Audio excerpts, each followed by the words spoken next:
Many developers spend a lot of time making the perfect game, getting ready to release it, and earn money off of it. I mean, it's simple. They do the work and want some sort of a reward. Some fail and others succeed. But what if I were to tell you that selling your game for completely free can actually earn you more money?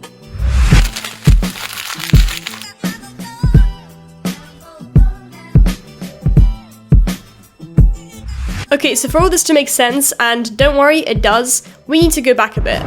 So for many years now, dating back all the way to the 1970s, making games has been a way to profit, because people are willing to pay for their entertainment. Nowadays, we see developers release games to platforms like Steam, Epic Games, and even Xbox to try and sell the product for real cash. Even back in the day, Pong, the first arcade game, was made and released to make money. Of course, back then we didn't have digital cash transactions, instead we had coins. But the point still lies that developers would make money from their game. With Steam's release, we've seen thousands of new game releases every day, and the competition continuously increases, especially when making games has become easier. This also means that making money from your game becomes a lot harder. I'm not going to get into the specifics of why that is, but essentially the more things on the market, the less likely chance that people will buy your game.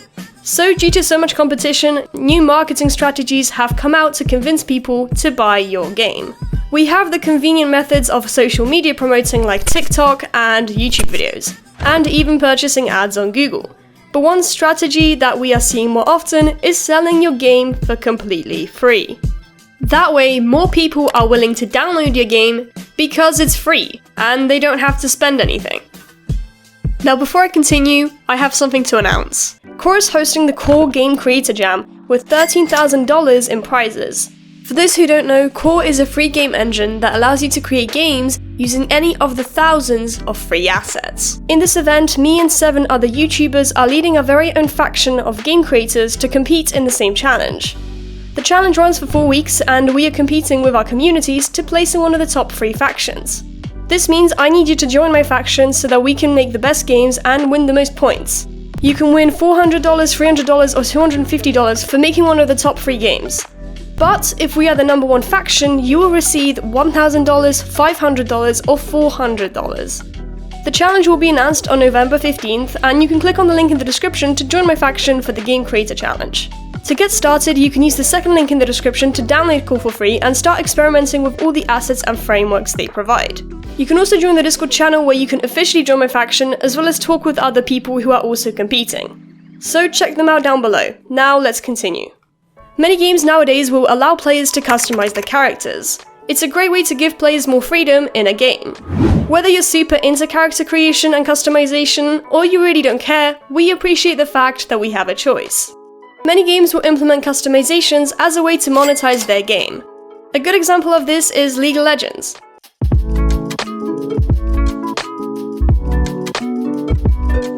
League of Legends is a completely free game. You could go download it right now and not have to spend a dime. But yet they still seem to be earning millions just from this one game alone. The key is their cosmetics shop. Inside of this shop, players can spend real-life money for something called Riot Points, which then can be used to buy things like skins, profile pictures, and even new characters. Now you might say that this seems unfair, especially when you can buy literal characters that change the way you play. But you see, Riot does this really sneaky thing of allowing you to unlock these skins and characters without paying. All you have to do is play the game. That being said, you need to play for quite some time to earn enough points to purchase things. And even then, you still can't purchase skins. Rather, you can earn chests which have a chance to contain a random skin, which is why most people will spend money to unlock their skin right away without having to play for ages or randomly unlock something. Many games employ this idea of cosmetics, and it really seems to work. There is literally a never-ending list of games that do this, and maybe you should too. And before you say that only mainstream games do this sort of thing, well, the creators of Among Us did this before they blew up. Another game in particular that does a similar yet different thing is CSGO. So Counter-Strike Global Offensive is a multiplayer FPS game. And for now we will skip over the cosmetics item shop as we just talked about that. Instead, I want to talk about their pay to have a better time scheme.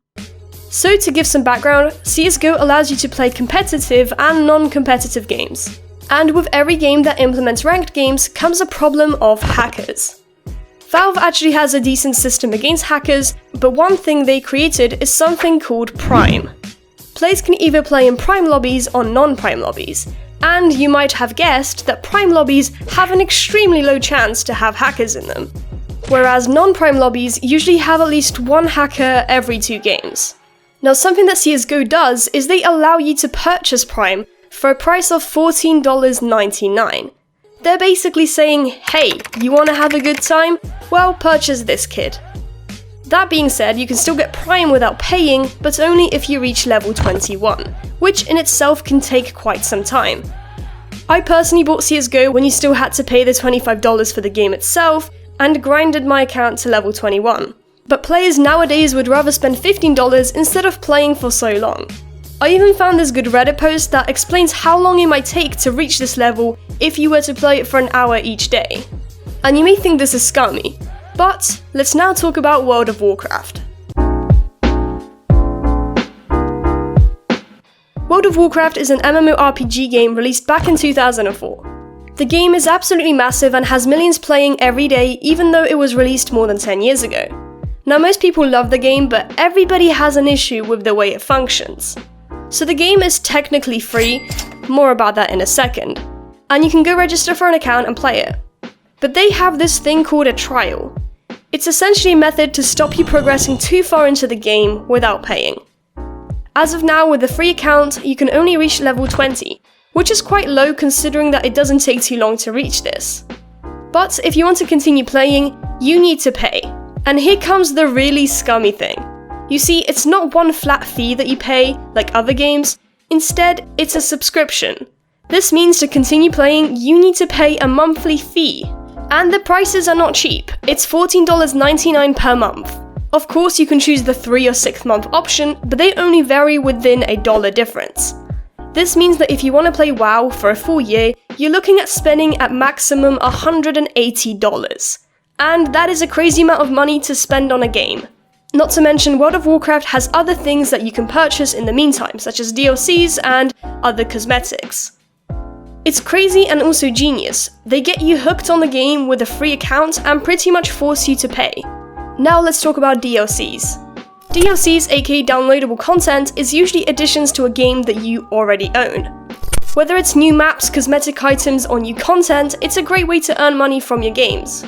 Developers can place the game on the store for free and still earn money through DLCs. There are plenty of games that do this, so let's take a closer look.